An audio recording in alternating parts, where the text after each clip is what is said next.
Vous connaissez tout le monde, sauf peut-être, on n'a pas eu l'occasion de présenter, c'est Hafd Yahmadi. Donc je vais lui donner juste la parole pour qu'il se présente. ميرسي سي مالك. حافظ يا احمدي سي مالك هو استاذي قراني في المدرسه القوميه للعلوم العالميه، قراني انتليجنس ارتيفيسيال باش نحطكم في الكونتكست. انا طبعا عندي وسي ناصر شمام اكيد هو اللي خدمت معاه مشروعي نتاع التخرج من المدرسه القوميه، وخدمنا على مشروع انتليجنس ارتيفيسيال بالضبط. وقتها نتفكر سيتي ان سيستيم اكسبير بور لو ديبلاسمون des criquets pèlerins dans la région de Nord-Afrique. C'était un projet مع وزارة الفلاحة والمؤسسة العسكرية في تونس كيفاش نجموا وقتها بالانتيليجنس ارتيفيسيال نجموا نشوفوا الديبلاسمون تاع لي كريكي دون لا ريجيون. به ما نطولش عليكم، معناها توا عندي أكثر من 20 سنة اكسبيريونس بعد ما تخرجت. دونك بون جاي لا شانس باش نخدم مع مؤسسات في الخارج، خدمت في ستازوني، خدمت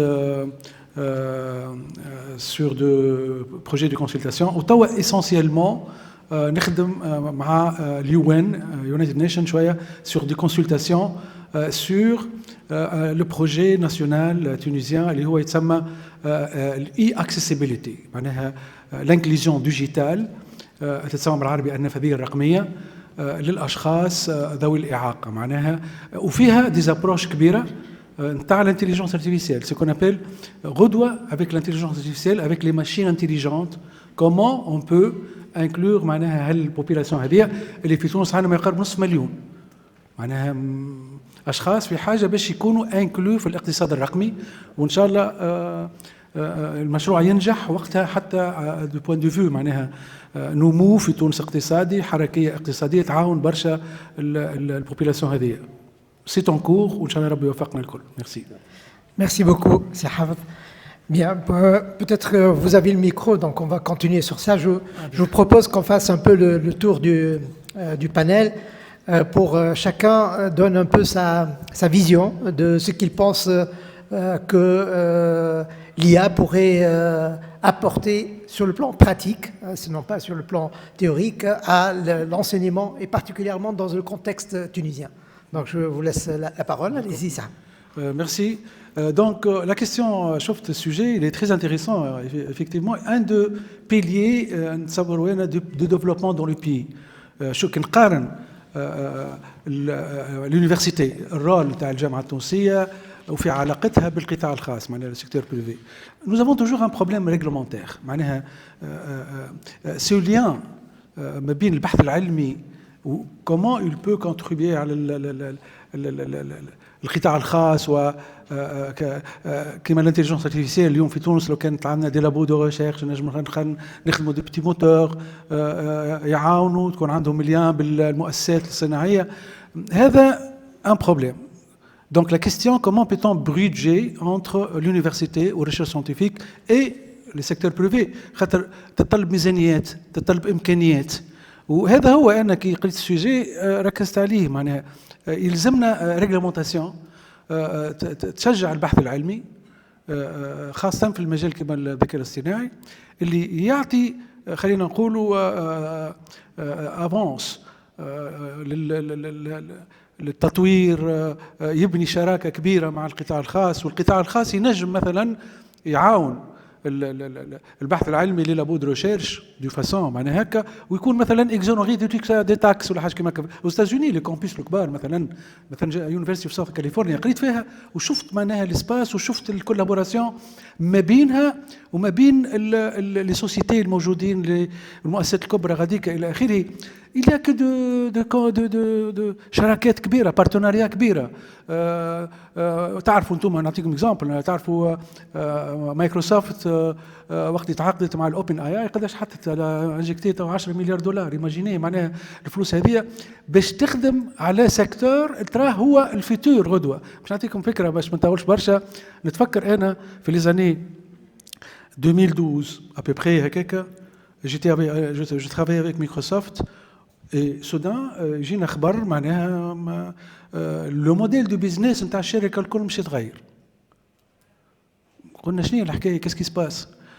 قال لك الشركه ما عادش باش تخدم بالموديل تاع الليسانس معناها تشري ويندوز تخلص $400، تشري اوفيس تخلص وتاخذه في ديسك، وعندك تعرفوها هذه كمان بور لانستالي. لا اون فا شونجي تو. تصوروا شركه رابحه والكونتريبيوشن مارجن نتاعها نتاع السوفت وير يوصل 80%. يعني تصوروا شركه رابحه بالطريقه هذيك $120 مليار تعاون في العام ولا قداش، ويجي يفكر الليدر نتاعها يقول لك مش نبدل الموديل دو بيزنس.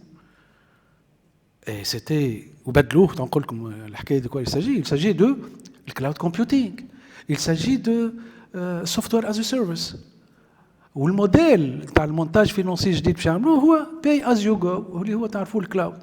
غدوه قال لك لا انا غدوه باش تشري اوفيس نجم تكريه من عندي اونلاين، مش لازم تنستاليه في الكمبيوتر، اما تخلصني مونثلي بيمنت، تخلصني.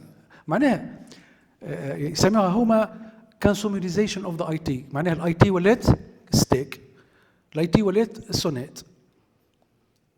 تحل الضوء الموتور يخدم نخلص، تسكر الضوء تجيك فاتوره كل شهر. سي المونتاج هذايا معناها سستينابيليتي نتاع البزنس.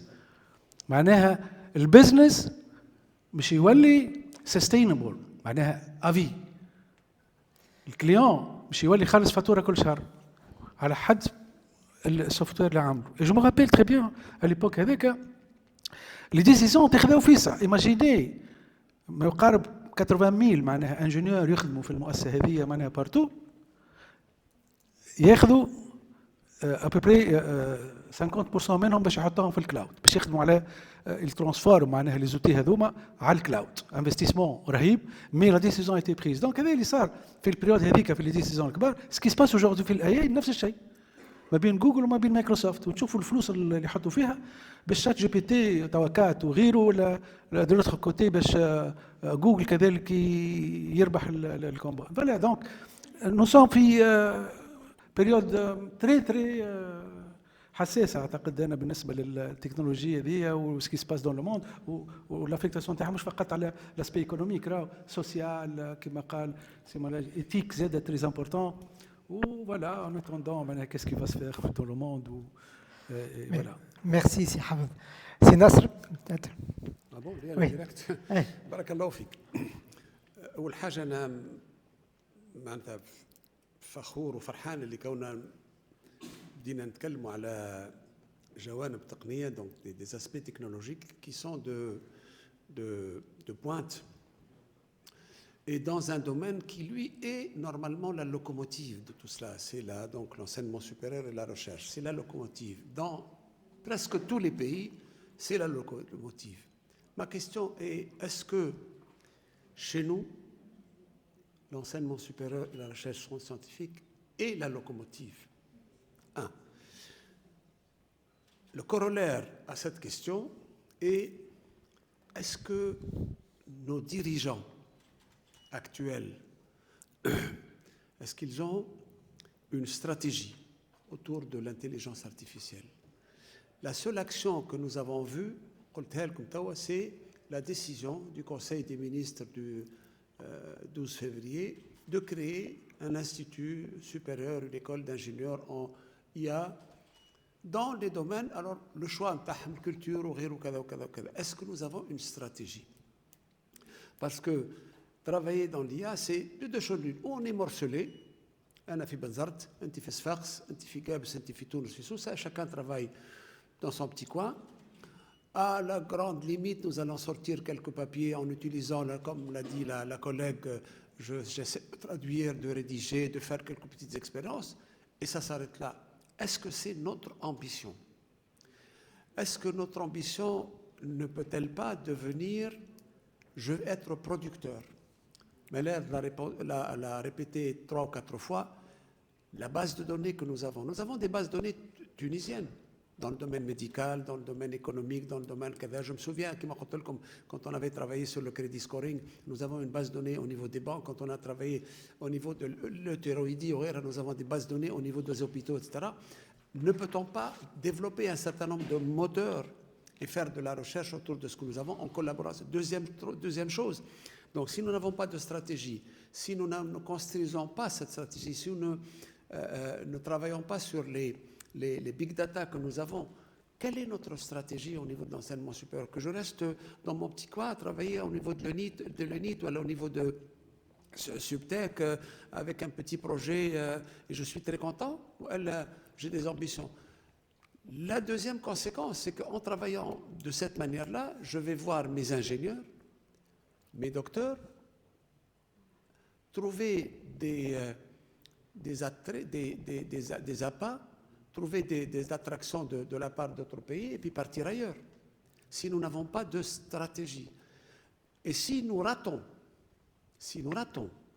ce palier de la technologie, le palier de l'intelligence artificielle, nous resterons, à mon sens, des consommateurs très heureux, de très heureux consommateurs, mais des consommateurs. À mon sens, il va falloir dès à présent, déjà au niveau local, au niveau tunisien, voir toutes les entreprises, toutes les universités qui travaillent autour de ça et sortir des projets. On se souvient tous qu'en France, par exemple, les télécoms et Internet a démarré avec des projets comme Cyclade. Voilà, moi je vais mettre tant de millions de machins sur un projet Cyclade. Alors, toutes les universités, appel d'offres, travailler ensemble. Nous n'avons pas cette culture de travailler ensemble. Chacun travaille pour soi.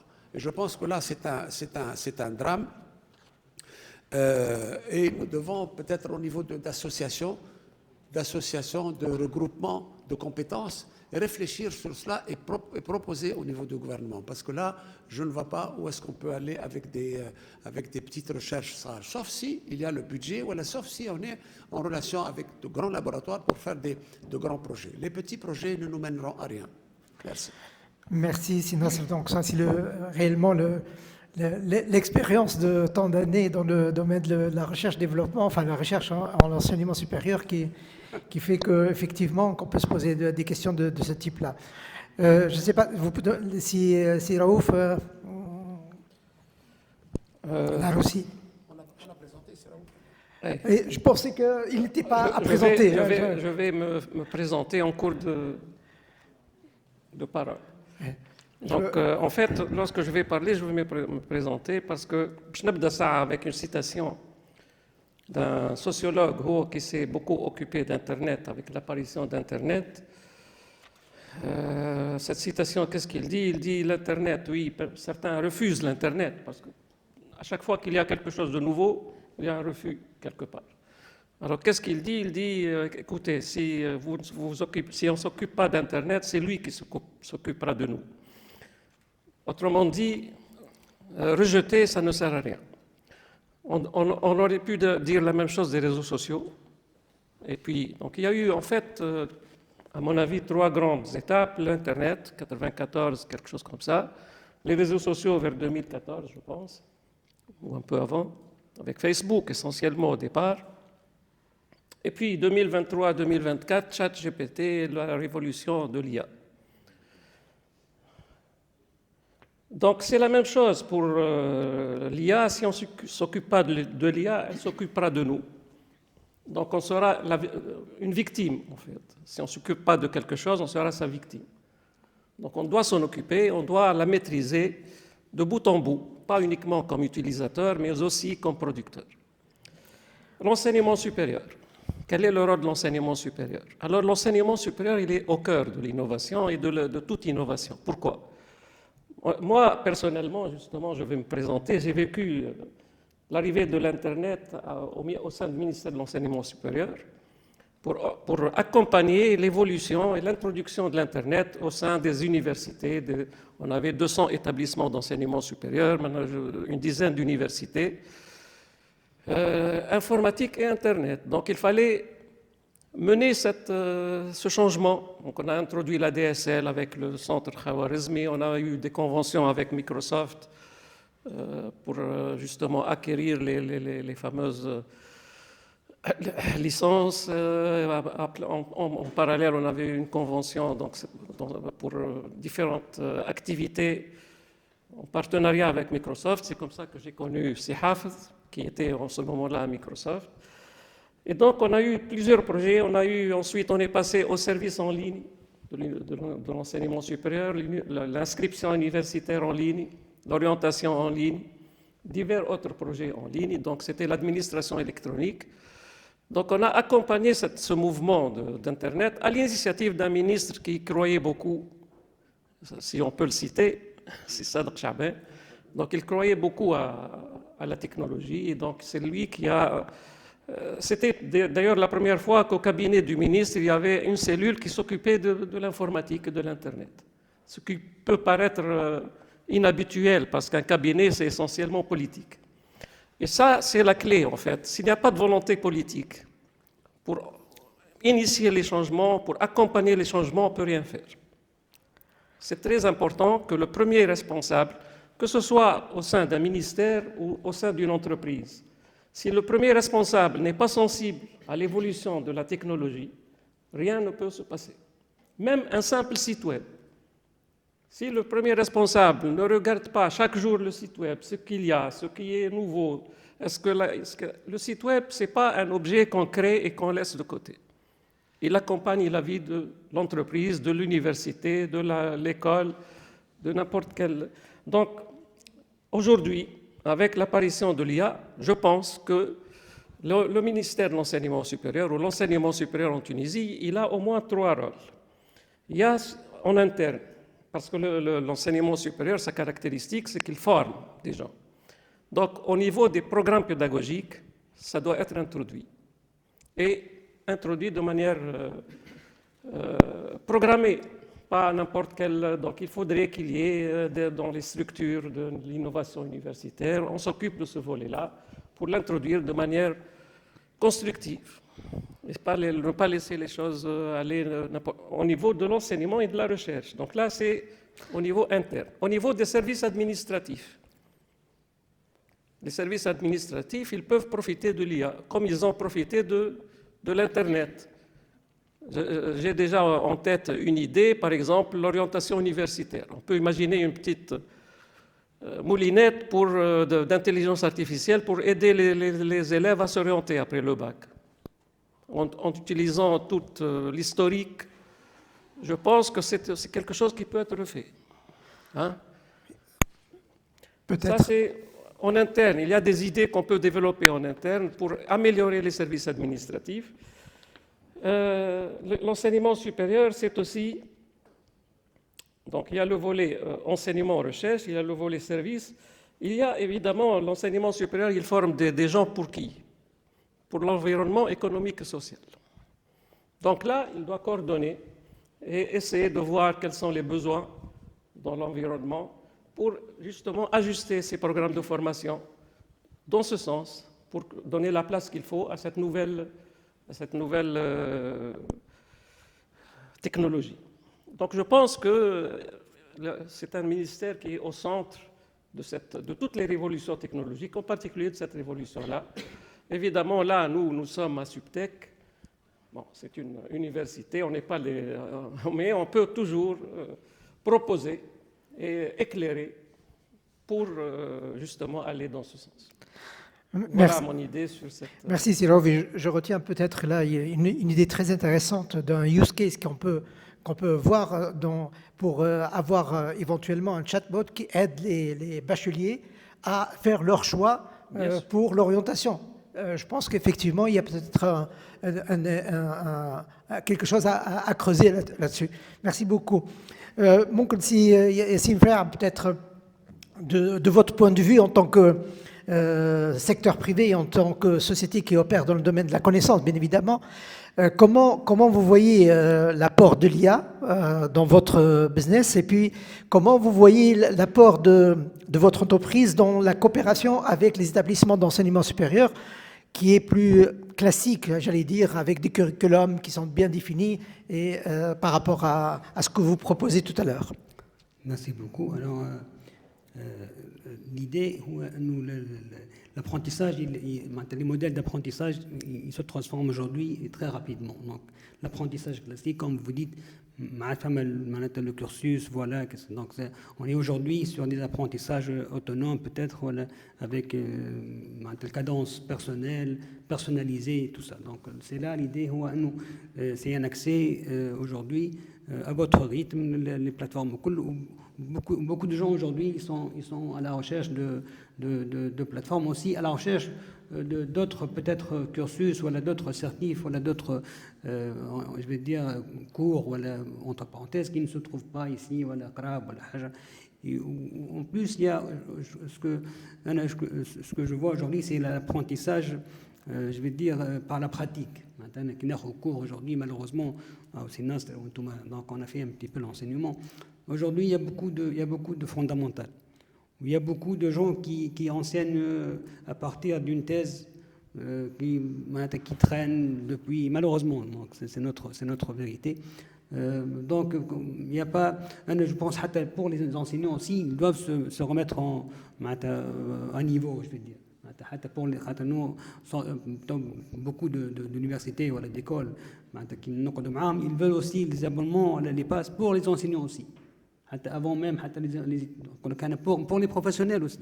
Donc, il est le souci, parce qu'aujourd'hui, c'est malheureux d'avoir un enseignant, par exemple, aujourd'hui, vous vous trouvez dans une audience ou dans une classe où il y a des étudiants qui sont plus peut-être dans un domaine X, qui sont peut-être certifiés à le prof. Et ça se trouve aujourd'hui des cas. Donc aujourd'hui, donc là, c'est l'idée d'avoir des apprentissages, des LMS, des plateformes de e-learning à votre rythme. Donc si je reviens un petit peu à la discussion, donc moi, cette cloison entre l'université et le professionnel. Donc l'université et la recherche, aujourd'hui, comme vous dites, l'IA ou la technologie, elle avance rapidement. Et donc, les lois, les lois, ils vont venir après. Donc, mais là, c'est très rapide. Donc, il faut falloir interagir rapidement.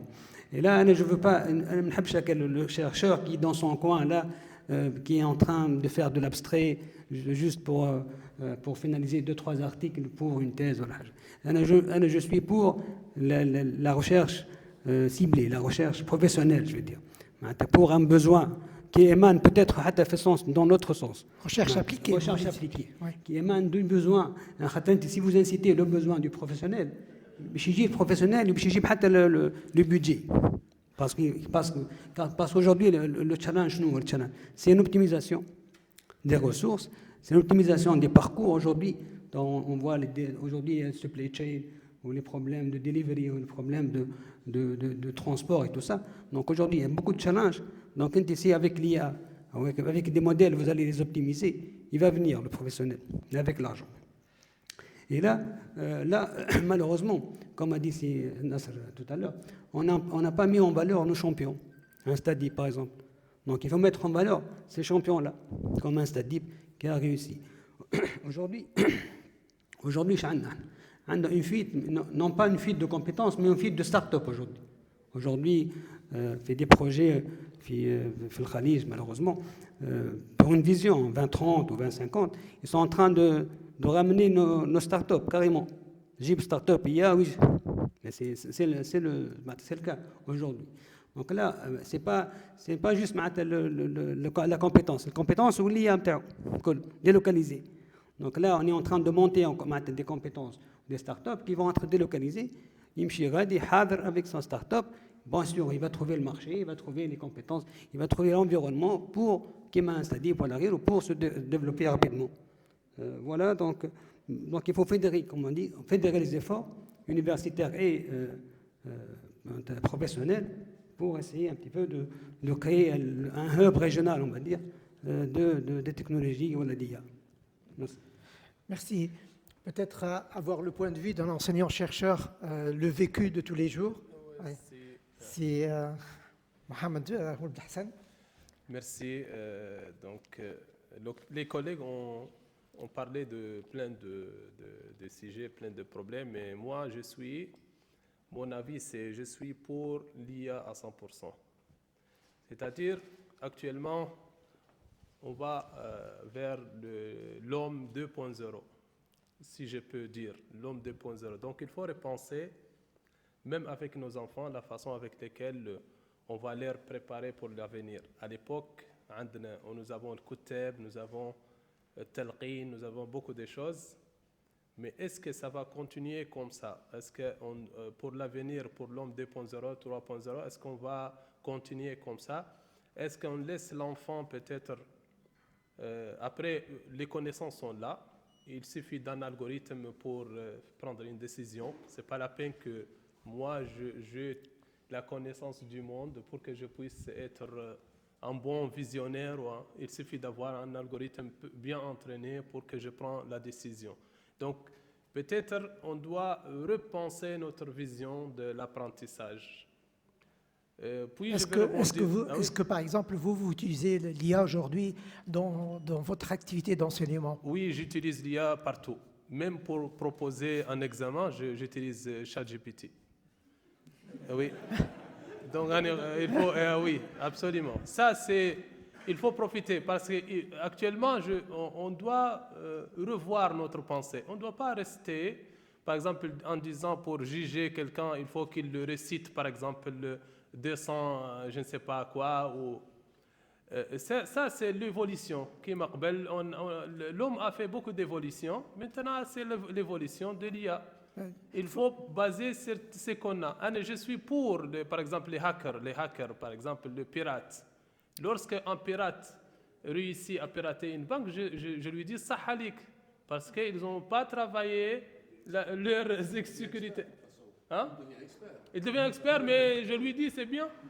Je suis pour que nos jeunes créent, adoptent tout ce qui est là. C'est à l'autorité d'accompagner ces changements avec la réglementation. Nous, la réglementation nous tue. Je ne parle pas de la Tunisie pour ne pas avoir des ennuis, non. Je parle de l'Afrique en général. Nous, les Africains, on veut toujours instaurer des barrières. Je ne sais pas, peut-être il y a un mariage entre l'ancien et le nouveau. On n'a pas encore comment faire ce mariage, comment faire sortir une recette qui peut combiner entre les deux. Mais avant de finir, je suis 100% pour l'adoption de l'IA. Je vais rebondir sur ce que Amine tout à l'heure a dit. Le chercheur, je l'autorise à utiliser ChatGPT pour passer à autre chose. Ce n'est pas pour rester juste emprisonné dans peut-être le complexe de bien rédiger ou de bien exprimer. Ce n'est pas ça. Il faut avoir les idées. Il y a des idées que ChatGPT a déjà. Par exemple, il y a un coin du monde où quelqu'un a pensé déjà à votre idée. Il faut poser cette question à ChatGPT. Alors que ce qui est ouvert à nous, Africains, ou à nous, tiers-monde, ce n'est pas ce qui est ouvert aux Américains, c'est sûr. On n'a pas les mêmes sources d'informations. Mais quand même, avec ce que nous avons, il faut profiter de ce que nous avons pour bâtir quelque chose qui va nous aider à dépasser ou surpasser. Mais je n'ai pas honte de dire j'utilise l'IA dans tous les domaines. Et j'aime aussi que les gens adoptent l'IA dans tout le domaine. Ça, c'est une ressource pour l'humanité, il faut l'exploiter. Si Anis, peut-être le point de vue de l'étudiant, est-ce qu'on vous encourage en tant qu'étudiant à utiliser les outils de l'IA qui sont à votre disposition En fait, bien sûr, moi j'aimerais dire que aujourd'hui on est en train d'apprendre par une seule façon, c'est le modeling. Le modeling, c'est prendre l'exemple sur quelqu'un. C'est la manière la plus puissante pour apprendre. Donc, ici, je m'intéresse beaucoup à l'IA dans l'éducation, parce que je suis pour l'instant étudiant. J'ai parlé tout à l'heure de l'apport des jeux, de l'IA dans l'éducation. Bien sûr, je vais citer vite fait, c'est qu'elle a une très faible barrière d'entrée. C'est très facile de commencer un jeu, même lorsqu'il s'agit d'une éducation avec une IA, donc c'est très facile. Que ce soit des maths ou même de la physique quantique, quoi. En plus, il y a quelque chose qui est très, très intéressant, c'est la correction. Si tu fais un devoir, 2 semaines plus tard, tu seras corrigé. Dans le jeu, c'est immédiat, ça te corrige 2 fois par seconde. Donc, il y a aussi ce qu'on C'est appelle... l'apprentissage par renforcement. Exactement. Il y a aussi quelque chose de très intéressant, c'est que avec l'IA, t'es pas lié géographiquement. Tu peux prendre les cours de Stanford en étant à Tunis. Autre chose, que j'ai en tête la photo de François Ier avec Léonard de Vinci, c'est que j'aime beaucoup, c'est que d'abord il faut souligner que tous les grands hommes ont un modèle avec eux. Par exemple, Léonard de Vinci, François Ier avait Léonard de Vinci, Alexandre le Grand avait Aristote, Hitler avait Albert Speer. Donc, Et aujourd'hui, ça sera quoi? ça sera l'IA, bien sûr. Donc, on a dit que tu n'es pas lié géographiquement. Il y a beaucoup de choses qui apportent l'IA, mais le plus important pour moi, en parlant du modeling, c'est qu'elle libère le professeur. Parce que le professeur, il est lié par un programme, lié par beaucoup de choses qu'il ne peut pas exploiter tout son potentiel. L'IA va l'aider, elle va aider les professeurs à exploser, quoi, à donner tout ce qu'ils ont. Et ça, pour moi, c'est très important. Si notre idole, il est très efficace, donc on va suivre, toute la locomotive va suivre. Et voilà. Merci. Alors, effectivement, on a vu peut-être le côté beau jardin, hein, de l'IA.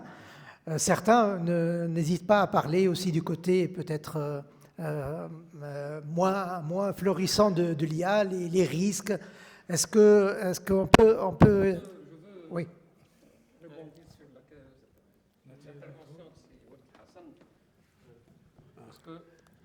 Il faut aussi penser à la finalité de l'enseignement. Pourquoi on fait des cours, pourquoi on enseigne? Ce n'est pas pour poser des questions et recevoir des réponses. Si je pose des questions et puis il fait sur le chat GPT, il trouve la réponse. Je pose une question de mathématiques, maintenant vous posez un problème de mathématiques, il vous donne la réponse. Est-ce que c'est l'objectif d'un enseignement? Non. L'objectif, c'est qu'ils savent raisonner, faire un raisonnement pour trouver cette solution. Pour le moment, on parle de notre ère, mais peut-être cette perception va changer. Si on n'a plus besoin de raisonner, on n'a plus besoin d'exister. Pour le moment. Donc, Oui. En fait, d'abord, pourquoi on pose cette question? Pourquoi on pose une question précise? Qui me donne la liste des questions à poser lorsque je suis enseignant de mathématiques année par année? C'est-à-dire comment on fait les programmes, dans quel objectif? Je rejoins la question, la très bonne citation qu'a donnée Simalève tout à l'heure. Maintenant, il ne s'agit pas de trouver les réponses, il s'agit de trouver les questions. Il faut poser les bonnes questions. Et pour arriver à poser les bonnes questions, il faut savoir raisonner. Donc, il ne suffit pas d'avoir les réponses. D'accord? Ce n'est pas les réponses dont j'ai besoin en tant qu'enseignant. Moi, lorsque je pose une question, j'enseigne les mathématiques actuellement. Je ne leur demande pas de me donner la solution. Je dis comment vous êtes arrivé à cette solution. C'est ça ce qui m'intéresse. ChatGPT lui donne la réponse. Parfois, il lui donne même le raisonnement complet. Parfois, il se trompe en cours de route, ChatGPT. Il doit être capable de savoir qu'il s'est trompé. Donc, l'enseignant, son rôle change. Il ne disparaît pas, l'enseignant, mais son rôle change. Vous savez, quand vous cherchez quelque chose sur Internet, vous trouvez des milliards de réponses.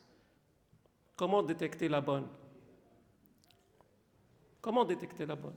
Il faut avoir quelque chose en tête pour détecter la bonne. Donc, il faut avoir une connaissance à soi, qui n'est pas dans ChatGPT. Et comme ça, c'est le rôle de l'enseignant, justement, de donner à l'étudiant cette capacité, comment on appelle ça, le critical thinking.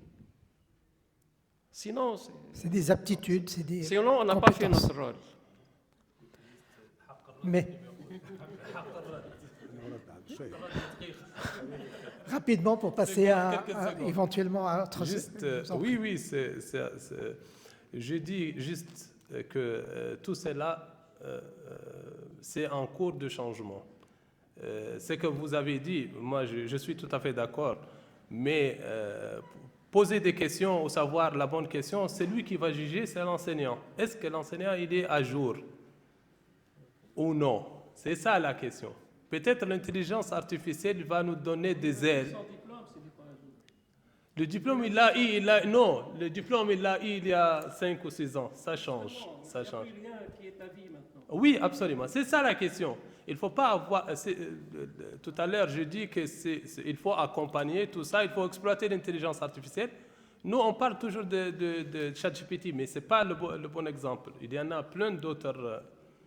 Mais c'est lui qui juge actuellement, c'est juste pour rebondir à ce que vous avez dit, c'est l'enseignant. Mais nos enseignants actuels, est-ce qu'ils sont à jour? Est-ce que pour rivaliser avec l'intelligence artificielle Donc c'est ça la question que oui, il faut se mettre à jour avec l'intelligence artificielle. Ce n'est pas une rivalité avec l'intelligence artificielle. Oui.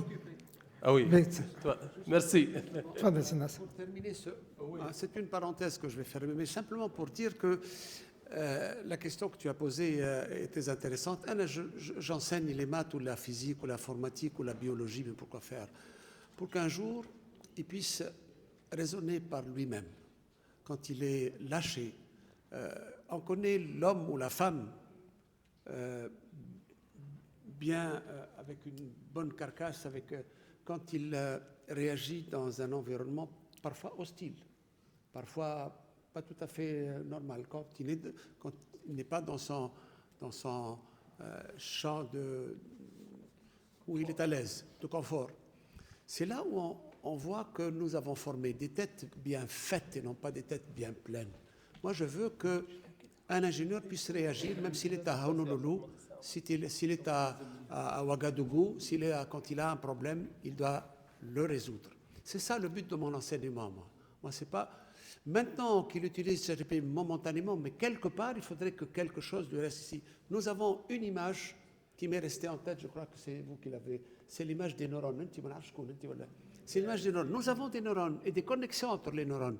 Ce que nous voulons, c'est garder ces connexions. Le jour où je n'ai plus ces connexions, je ne peux plus avoir une réflexion, un cheminement de réflexion. Narja, donc le fond de la chose, c'est quoi? C'est une technologie qui arrive. Si vous projetez d'ici 2030, puisque 2030, il va y rester quelque chose de l'intelligence artificielle. D'autres technologies vont venir. Qu'est-ce que nous aurons gardé de l'intelligence artificielle? Comme la question que nous nous posons maintenant, qu'est-ce que nous avons gardé de l'informatique qui est entrée en Tunisie en 1995, je le rappelle. C'était à travers les sites et j'étais au départ, qu'est-ce qu'on fait avec ça? Nous avons donc, on va faire de la recherche, ça va nous aider, etc. Ça s'est banalisé. Et qu'est-ce qui est resté? Il est resté simplement le savoir de chercher, mais pas la manière avec laquelle on cherche. On ne sait pas comment il recherche. Je vais avoir mon indépendance. Encore une fois, je vous donne l'exemple. Il va chercher pour moi. Il va me donner une réponse qu'il veut. Parce que derrière, il y a une base de données, manipulée ou pas manipulée, orientée ou pas orientée, mais il va me donner quelque chose. Il faudrait que je garde ma conscience pour savoir si c'est bon, c'est pas bon. Il faudrait que je garde cela. Et c'est ça ce qui est important. Un ingénieur, ou un cadre, quand il vit dans une société, dans un environnement en 2021, en 2030, il faudrait que je garde sa jugeote. L'intelligence artificielle va l'aider, va peut-être lui donner des pistes. Ça ne m'intéresse pas. Moi, je dois avoir cette capacité de juger, de choisir la piste que je veux. Merci Nasser. On va devoir conclure. Alors, je ne sais pas si quelqu'un veut réagir par rapport à la technologie. Est-ce que l'IA, c'est une bonne chose ou c'est une mauvaise chose? Est-ce que... Personnellement, je vois que ces débats-là, c'est un débat de changement. En fait, quand la technologie est un pilier essentiel du changement. Et gérer un programme de changement, il y a toujours des navigateurs de changement, change navigators, il y a toujours de résistants au changement, Et il y a aussi ce qu'on appelle des victimes de changement. Et il y a ce qu'on appelle les silencieux. Les silencieux, ils cherchent toujours l'information, tout ça. Je reviens à la question de Sumaled. Nous sommes en plein changement, effectivement. Donc il y a des résistants. Il faut qu'on discute. Il faut trouver l'information pour ces modèles de gouvernance dont on parle. Mais je crois qu'en parallèle, l'UNESCO, qui a fait des études très approfondies présentées par M. Marak ce matin, a aussi travaillé sur un modèle, ce qu'on appelle les 6 dimensions d'apprentissage au XXIe siècle. Et qui sont les qualités d'un leadership. On parlait de la collaboration. Et c'est pour nos enfants aux écoles primaires. On parle que cette génération, dans l'école, entre parenthèses, numérique ou d'intelligence, on doit leur apprendre ces qualités. C'est-à-dire que la collaboration, la création de connaissances, et c'est très important aussi par rapport à l'UA, ce qu'on appelle l'autocritique. Avant de présenter quelque chose, il faut qu'il se fait l'autocritique de refaire la chose, présenter bien les choses, et surtout, ce qu'on appelle, il faut qu'il travaille aussi avec son environnement. Il doit avoir une expérience hors l'environnement dans le système éducatif. Et par conséquent, à mon avis, on parlait aussi, il y a une étude qui a été faite par l'Université Harvard aux États-Unis, une étude entre l'intelligence sociale et l'intelligence académique. Quelle est la différence? Il s'est avéré que l'intelligence sociale, il donne 80% de chances et de réussite, alors que l'intelligence académique, les diplômes, tout ça, il donne 20% de réussite. Où est le problème? Le problème qu'il faut demain que nos étudiants, nos enfants s'adaptent à travailler dans leur environnement, avec des qualités d'un leadership leur permettant d'utiliser la technologie. Ce n'est pas la notion de copy-paste. Même les examens, je trouve beaucoup de professeurs aujourd'hui à l'université, ils ne font plus des examens, midterm exam, final exam, des écrits, papier, corrige. Non, ils donnent des exercices de recherche aux étudiants, ce qu'on appelle mini-projects, faites-moi une présentation après. Ça change complètement. Donc c'est vrai, la question qui a été posée ce matin sur... On change d'un paradigme, voilà. On change d'un paradigme pour l'enseignant, pour l'apprenant, pour le contenu. Et je crois que ça, qu'on doit travailler ensemble. Je crois que les idées, elles sont bonnes. ChatGPT pour l'orientation universitaire, c'est extraordinaire. On peut le faire en Tunisie, ça c'est vrai. Mais il faut qu'on travaille ensemble, c'est ça. Je voulais simplement donner un exemple, juste pour terminer. Mon petit-fils est au Canada, il est dans un collège. En première année, le collège a prêté à chaque élève de la classe une clarinette. Une clarinette. Et tous les élèves d'une classe ont une clarinette, ont une séance ou 2 séances par semaine pour jouer ensemble dans un petit orchestre du collège. Ils ne connaissent rien à la musique. Ils ont commencé from scratch. On leur a prêté une clarinette, c'est un investissement de l'école. Quand j'ai posé la question, mais pourquoi cela?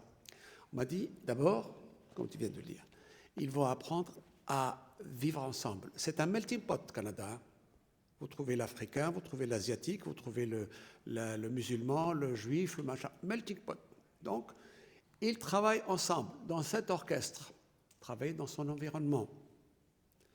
Deuxièmement, ils apprennent à suivre sans que ça soit imposé, donc à suivre une stratégie et avancer ensemble, sans couleur, et être disciplinés dans la direction. C'est ça ce qu'ils veulent. À la fin de l'année, ils joueront un petit quelque chose, mais ils sauront travailler ensemble dans un environnement qui était hostile au départ. Personne ne connaissait la clarinette. Ils ont choisi la clarinette. Nous avons une clarinette entre les mains. Nous allons apprendre mais avec les limites et sachant travailler ensemble avec notre jugeote, encore une fois. Moi, j'utilise ChatGPT, moi, j'utilise autre chose que... Mais je me dis, est-ce que le résultat qu'il me donne, c'est ça? Est-ce que d'abord, qu'est-ce que je souhaite qu'il son aide, où est-ce qu'elle va aller? Elle va aller au niveau de la rédaction, au niveau de certaines idées, et ça s'arrête là. Je garde le contrôle de ma jugeote. Encore une fois, pour moi, c'est le plus important dans tout cela. Merci, Yaled. Merci. Un dernier mot, si Raouf. Oui, bon, le dernier mot, ensuite je passe à...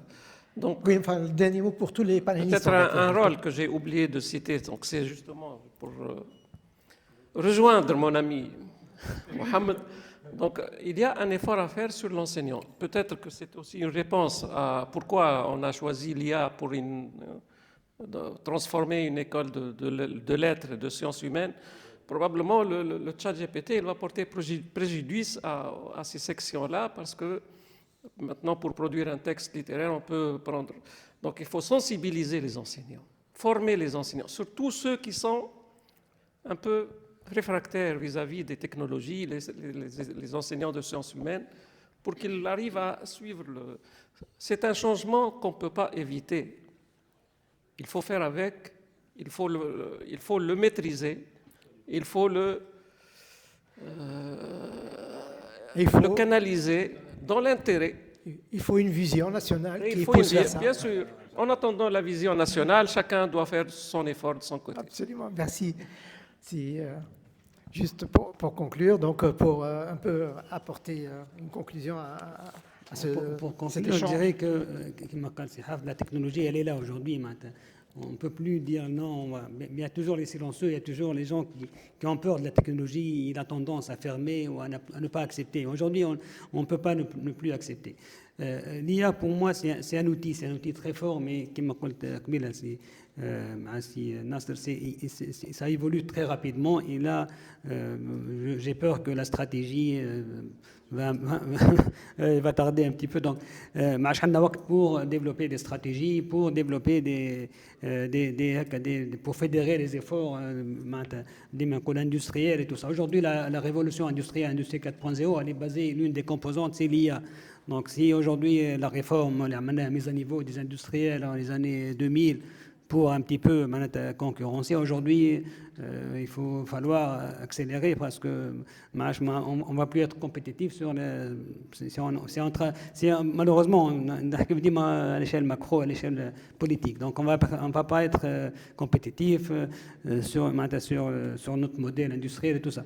Donc là, dans tout ce qui est, bien sûr, donc c'est un outil, il faut accepter et il faut que, bien sûr, accompagner le changement ne serait-ce que pour les enseignants, pour